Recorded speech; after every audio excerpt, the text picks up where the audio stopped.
আমি বলি বাস্তবের শব্দটা শুনে আমার কাছে খারাপ লাগে। আচ্ছা আপনি বলেন, আমার প্রশ্ন। খালেদ ভাই আমি বলি ফাজিল মানে হচ্ছে না, ফাজিল মানে ডিগ্রি পাস না রে ভাই। ফাজিল মানে হচ্ছে যার মধ্যে ফজিলত আছে, না যে ফজিলত আছে, এই যে আপনি যেগুলো বলতেছেন এটাই হচ্ছে যে ফাজিলের মিনিংটা বদলে গেছে। মানে ফাজিল মানে হচ্ছে যার মধ্যে ফজিলত আছে, যার মধ্যে মর্যাদা আছে, যে মর্যাদাবান হইলো তাকে ফাজিল বলে। হ্যাঁ, এটা ডিগ্রি পাস।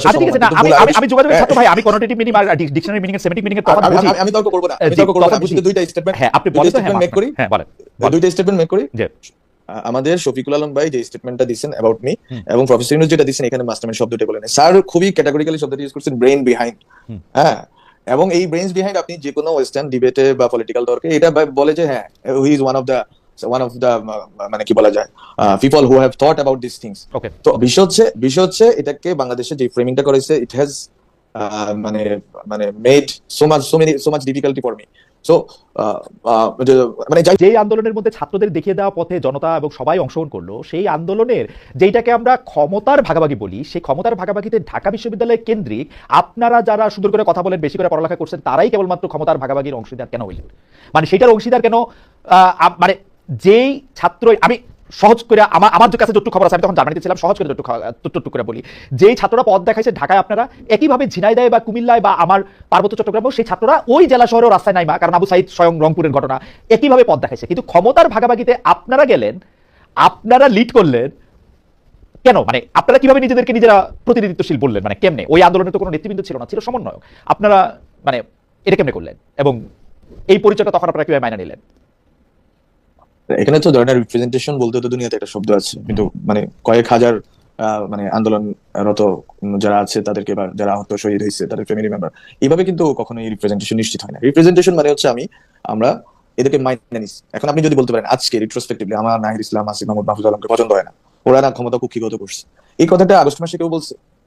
সেপ্টেম্বর মাসে, অক্টোবর মাসে? কিন্তু 69 সালের উদাহরণ আপনি দিলেন জনাব আলম, কিন্তু 69 সালে আপনি যাদের কথা আপনি বললেন, যারা লুকাই ছিল পরে বাইরে আসছে, যারা এই কাজ করছে, তারা কেউ গিয়া কি ক্ষমতার, মানে যেটা হচ্ছে ক্ষমতা কাঠামো এবং পুরনো বন্দোবস্তর ক্ষমতার কাঠামোটা, মানে তারা সেই ক্ষমতার মধ্যে গিয়ে বসছে, তাদের কেউ বা কখনো বসে? আচ্ছা আপনাকে একটু বললি, 69-এ যখন শেখ মুজিবুর রহমানকে এরা বের করছে, স্টুডেন্টরা কি জন্য ছিল?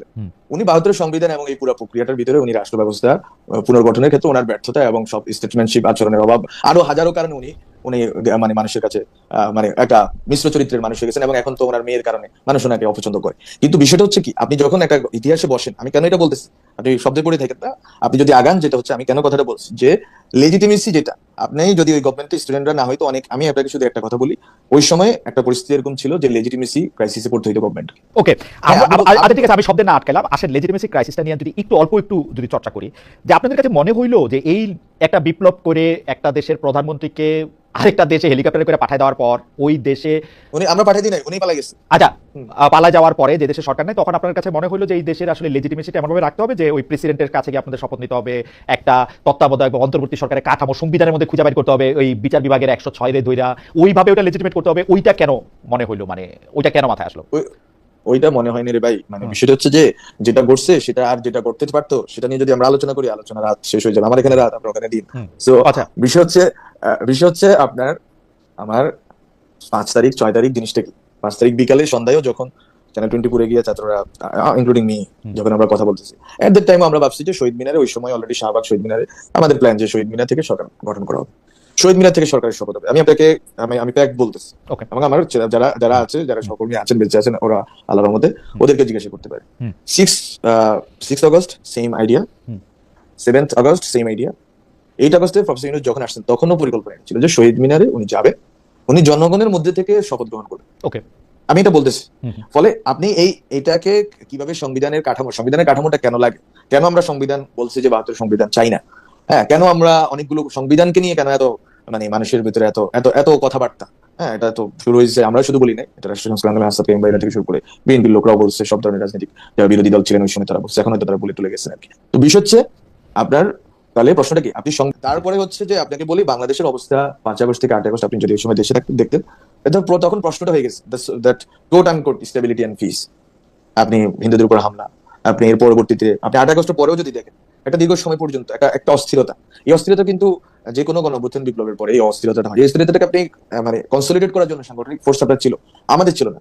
আমাদের পুরা বাংলাদেশে যে বিপ্লবী ফোর্স থাকা দরকার, যাদেরকে দিয়ে আপনি কনসলিডেট করবেন পাওয়ার, এবং পাওয়ার কনসলিডেট করে একটা সরকারকে আপনি নিয়ে আসবেন, যে সরকার খুব দ্রুততার সময়ে কিছু সংস্কার, কিছু গুরুত্বপূর্ণ পরিবর্তন, রাষ্ট্রীয় প্রতিষ্ঠানগুলো পরিবর্তন করে নির্বাচন দিবে। সেই প্রাতিষ্ঠানিক সাংগঠনিক কাঠামো আমাদের ছিল না। আমাদের ছিল lakh lakh millions of people যারা হাসিনাকে পতন করতে চাইছে, কিন্তু তাদেরকে দিয়ে আপনি এই পুরা ঘটনাটা একটা বিপ্লবী সরকার গঠন করে এটাকে সাস্টেইন করাবেন, সেটা তো আমরা পরেও পারি। যদি প্রফেসর ইউনূসের গভর্নমেন্টের, আমাদের গভর্নমেন্টের যদি আপনি ব্যর্থতা যদি একটা কারণ যদি কেউ শুনতে চায়, আমি বলবো এটা হচ্ছে পলিটিক্যাল কমিউনিকেশন ডিসঅর্ডার। যে আমরা কমিউনিকেশন করতেছি কার সাথে?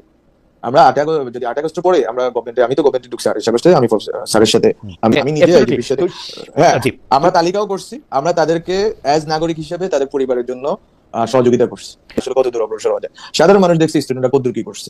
তো যাই হোক, এটা শুধু মিডিয়া ন্যারেটিভ দিয়ে সবকিছু ম্যানিপুলেট করতে পারলে হাসিনা আজকেও ক্ষমতায় থাকতো। মিডিয়া যারা চেষ্টা করতেছে, এই চেষ্টা আসলে ফলপ্রসূ হবে না।